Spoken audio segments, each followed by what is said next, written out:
பாத்தியா அந்த காலத்துல நாங்க எவ்வளவு சந்தோஷமா இருந்தோன்னு. ஆனா நீங்க இந்த காலத்துல எப்படி இருக்கீங்க தெரியுமா? நாங்க இந்த காலத்துல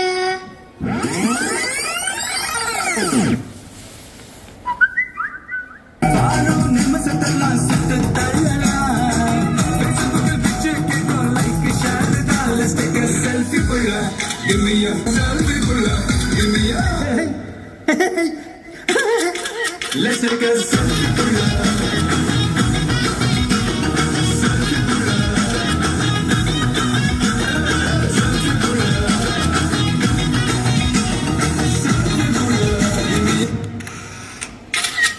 பாத்தியா நீங்க இந்த காலத்துல என்ன பண்ணிட்டு இருக்கீங்க பாத்தியா?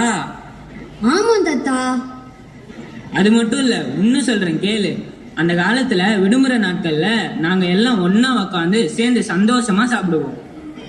நாங்களும் தான் ஒன்னா உட்காந்து சாப்பிடுறோம். நாங்க சாப்பிடறதுக்கும் நீங்க சாப்பிடறதுக்கும் உள்ள வித்தியாசத்தை பார்க்கலாமா? பார்க்கலாமே. அதே காத்து வாசம் வேற, அதே மண்ணு வண்ணம் வேற, அதே மக்க வாழ்க்கை வேற, ஒண்ணு மட்டும் மாறவில்லை. மத்த நாட்டு சுவையெல்லாமே ஒத்த வேலை உடைய போல, சுத்தமான நம்மூர் சுவையோ ஆத்தா தந்த உசுர போல.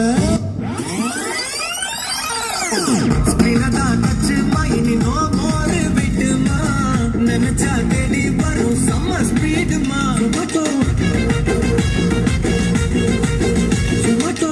அழுது ஆஃபர் மைனி ஆல்வேஸ் ஹாப்பிமா. லோக்கல் டிஷஸ் வந்து கதை பக்கத்துமா. சுமட்டோ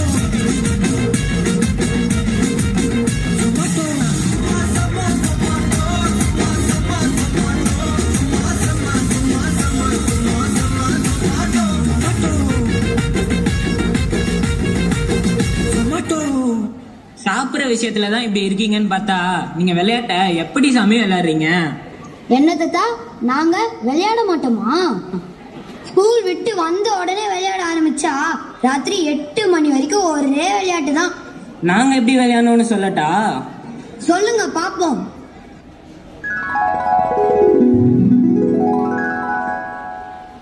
வெயிலோடு விளையாடி, வெயிலோடு உடலாடி, வெயிலோடு மல்லு கட்டி ஆட்டம் போட்டோமே.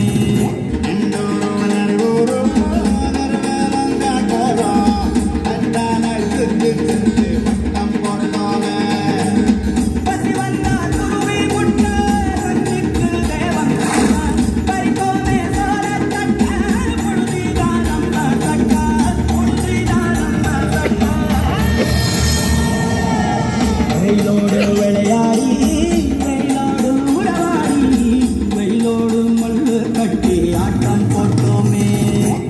இது எப்படிப்பா இருக்கு? தாத்தா, உங்க விளையாட்டை பார்க்க எனக்கும் ஆசையா தான் இருக்குது. ஆனா நாங்க எப்படி விளையாடுறோம்னு சொல்றேங்க.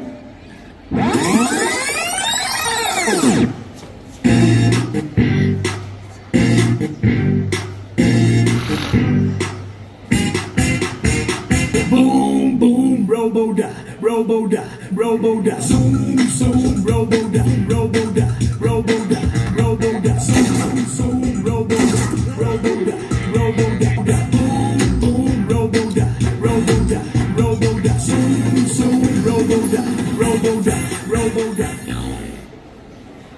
மொபைல் போன்லாம் இல்லாம அப்ப நாங்க விளையாடின விளையாட்டுக்கும் இப்ப நீங்க விளையாடிட்டு இருக்க விளையாட்டுக்கும் உள்ள வித்தியாசம் புரியுதாப்பா? தாத்தா, எனக்கும் ஆசையா தான் இருக்கு வெளியே போய் ஃப்ரெண்ட்ஸ் கூட ஜாலியா விளையாடணும்னு.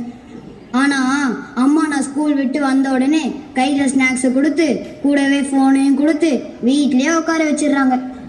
அதையும் மீறி நான் வெளியே போனா கீழே விழுந்துடுவேன், அங்க போயிடுவேன், இங்க போயிடுவேன், எதையாவது சொல்லி என்னை பயமுறுத்தி கதவை லாக் பண்ணிடுறாங்க. இது விளையாட்டு மட்டும் சம்பந்தப்பட்டது இல்லப்பா, இதுல நிறைய ஆரோக்கியமான விஷயமும் இருக்கு.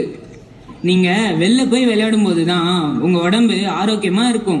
இந்த போன் வந்ததுல இருந்து உடல் ஆரோக்கியம் மட்டுமா போச்சு, ஒரு மனிதனுக்கு உண்டான மனிதாபிமானமே இல்லாத அளவுக்கு கொண்டு போய் விட்டு இருக்கு இந்த போனு. மனிதாபிமானமே இல்லைன்னு எதை வச்சு தாத்தா சொல்றீங்க? இதோ பாரு மனிதாபிமானத்தை.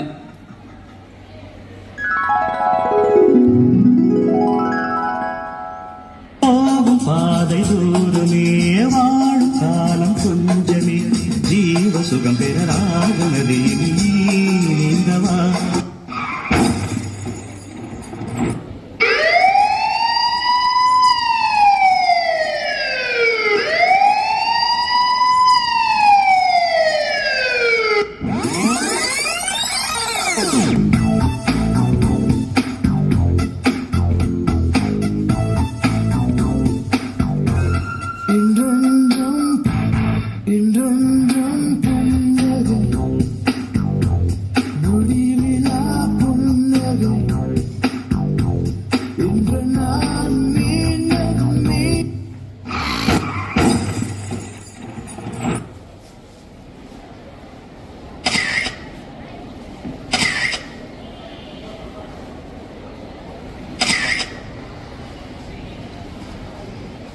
ஆமா தாத்தா, கொஞ்சம் கூட இறக்கமே இல்லாம செல்ஃபி எடுத்துட்டு இருக்காங்க தாத்தா.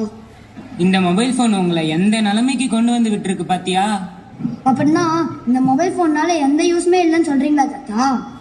ஃபோன்ல கெட்டது மட்டும் இருக்குன்னு நான் சொல்ல வரலப்பா, அதுல நிறைய நல்ல விஷயமும் இருக்கு. அதை நம்ம எப்படி பயன்படுத்துறோங்கிறது தான் ரொம்ப முக்கியம். நீ ஒரு 5 நிமிஷம் உட்காந்து யோசிச்சு பாரு. ஃபோன் மூலியமா நம்ம நிறைய நல்ல விஷயங்களை படிச்சு தெரிஞ்சுக்கலாம். உனக்கே நல்லா தெரியும், 2 வருஷத்துக்கு முன்னாடி கொரோனாவால பள்ளிக்கூடமே ஃபோன்ல தான் நடந்துச்சு. அதுதான் நல்ல விஷயம். மொபைல் ஃபோனுன்றது ஒரு அரிய கண்டுபிடிப்பு. அதை நம்ம அறிவை வளர்த்துக்கிறதுக்கு மட்டும்தான் பயன்படுத்தணும். அதை விட்டுட்டு வாட்ஸ்அப்பு, ட்விட்டரு, ஃபேஸ்புக்கு, இன்ஸ்டாகிராம்னு சோஷியல் மீடியாக்குள்ள போய் நம்ம நேரத்தை வீணடிக்க கூடாது. அது மட்டும் இல்லாம பப்ஜி, ஃப்ரீ ஃபயர்னு மொபைல் போன்லயே கேம் விளையாடி பொழுது கழிக்க கூடாது. எங்க நேரத்தை வீணடிக்கிற இந்த போனை இனிமே நான் அனாவசியமா யூஸ் பண்ண மாட்டேன் தாத்தா. என்ன ஃப்ரெண்ட்ஸ், எங்க தாத்தா சொன்னதை கேட்டு நான் மாறிட்டேன். நீங்களே எப்ப மாற போறீங்க? Yes, my dear friends.